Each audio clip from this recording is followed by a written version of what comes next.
గోదావరి జిల్లా తాడేపల్లిగూడెం వైఎస్ఆర్సీపీ కార్యాలయంలో మాజీ డిప్యూటీ సీఎం కొట్టు సత్యనారాయణ మీడియా సమావేశం నిర్వహించారు. ఈ సందర్భంగా మాట్లాడుతూ పులివెందుల సభలో ముఖ్యమంత్రి చంద్రబాబు సంపద సృష్టిస్తానన్నారు. డిప్యూటీ సీఎం పవన్ కళ్యాణ్ ఎప్పుడు మాట్లాడినా ప్రభుత్వం వద్ద డబ్బులు లేవని అంటున్నారని మండిపడ్డారు. కూటమి ప్రభుత్వం రాష్ట్రాన్ని అప్పుల ఊబిలో నెట్టిందన్నారు. కూటమి ప్రభుత్వం 67,000 కోట్ల రూపాయలు అప్పు చేశారని ఆ 67,000 కోట్లు ఏ పథకాలకు ఖర్చు పెట్టారో చెప్పాలన్నారు.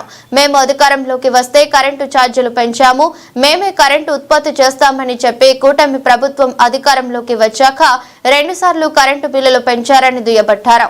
రాష్ట్ర ప్రజలపై చంద్రబాబు ప్రభుత్వం 67,000 కోట్లు భారం మోపారన్నారు.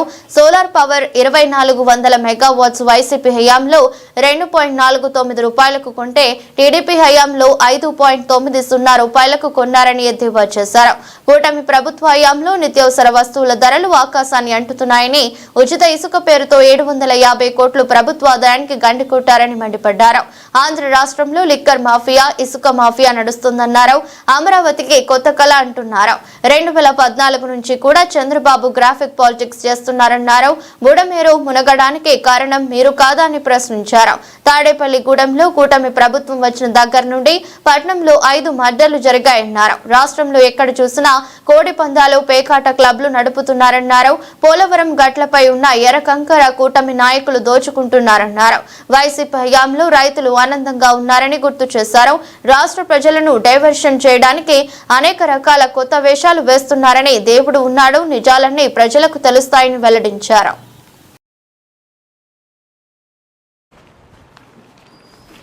ఈ గ్రాఫిక్లు మనం ఎప్పటి నుంచి 2014 నుంచి చూస్తున్నాం. నార్మన్ ఫాస్టర్ అని, లేకపోతే ఆఫీస్ కాంట్రాక్టర్ అని, ఇక్కడ ఎవడో జెన్సిస్కి సంబంధించిన చంద్రబాబు నాయుడు చుట్టానికి సంబంధించి కానీ, మున్సిపల్ మినిస్టర్ గారు వీళ్ళందరూ కలిపి ఎన్ని వందల వేల కోట్లు ఈ ప్లాన్లు మీద ఖర్చు పెట్టేశారు. మొత్తం సోకులు చేయిపోయింది. ఇవాళ కొత్తగా మళ్ళీ ఇది మొదలెట్టారు. ఇవాళ ప్రతి నెల ఇప్పుడు వచ్చిన దగ్గర నుంచి ఉంటే రోజుకు ఒక డైవర్షన్ పాలిటిక్స్. ఇవాళ మీరు మొన్న బుడమేరుకి ఫ్లడ్స్ వచ్చినాయి. బుడమేరు ప్రతి సంవత్సరం వస్తూనే ఉంటుంది. ఎప్పుడు విజయవాడ మునగలేదే, ఇవాళ ఎందుకు మునిగింది? మీరు చేసిన తప్పదం, మీ స్వార్థం. అసలే కృష్ణానది పోటీ మీద ఉంది, ఉధృతంగా ప్రవహిస్తుంది. ఈ బుడమేరు నీళ్ళు కూడా వచ్చేస్తే చంద్రబాబు నాయుడు ఇవాళ ఫస్ట్ ఫ్లోర్ వరకే మునిగింది, సెకండ్ ఫ్లోర్ కూడా మునిగిపోతుంది. మొత్తం అమరావతిని ఇప్పటికే 4 అడుగులు నీళ్లు వచ్చేసినాయి. రేపొద్దున ఇది కూడా కలిసేస్తే మొత్తం అమరావతి 5 అడుగులు నీరు పెరిగిపోతుంది. కాబట్టి రేపొద్దున అమరావతి రాజధాని అంటే ముఖం మీద నవ్వుతారు అని చాలా దురాలోచనతోటి బుడమేరుని డైవర్షన్ చేసి వెనకలేరు గేట్లు ఎత్తేసి విజయవాడను ముంచేశారు. అక్కడ ఎంత దారుణో చూడండి. అంటే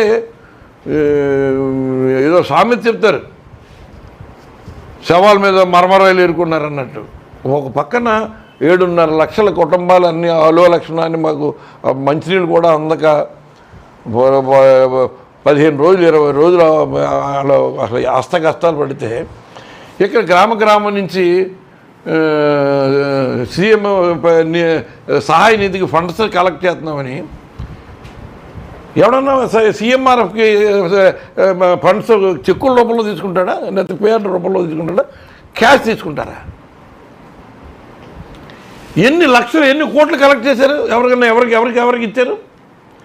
చంద్రబాబు నాయుడు దగ్గరికి ఎన్ని 100 కోట్లు వెళ్ళి, తెలుగుదేశం పార్టీ దగ్గరికి ఎన్ని కోట్లు వచ్చినాయి, ఇక్కడ జనసేన పార్టీ దగ్గర నాయకుడికి ఎన్ని కోట్లు వచ్చినాయి, బీజేపీ వాళ్ళు ఎన్ని కోట్లు కలెక్ట్ చేసి ఈ డబ్బులన్నీ ఏమైపోయినాయి?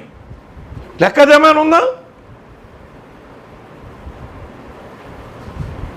ఎలక్షన్ ఖర్చులకి అకౌంట్ ఉండదు, దీనికి అకౌంట్ ఉండదు. అది ఇది కలిపితే యావరేజ్ ఎక్కడో తేలద్దన్న ఆలోచన ఏంటో నాకు అర్థం కాలేదు. ఎవరైనా ప్రజలు ఒక విపత్తు నిమిత్తం ప్రజలకు సహకారం అందించడానికి ఒక ముఖ్యమంత్రి సహాయ నిధికి ఇస్తున్నారంటే ఎంత ట్రాన్స్పరెంట్గా ఒక చెక్కుల రూపంలో, లేకపోతే చెక్కులు అయితే మళ్ళీ ఆన్ అవుతా లేదో పే ఆర్డర్ రూపంలో ఇచ్చారు. రేపు నేను కూడా కరోనా సమయంలో తాడేపల్లిగూడెం నియోజకవర్గం నుంచి 2,42,00,000 ప్రతి ఒక్కరు ఎంత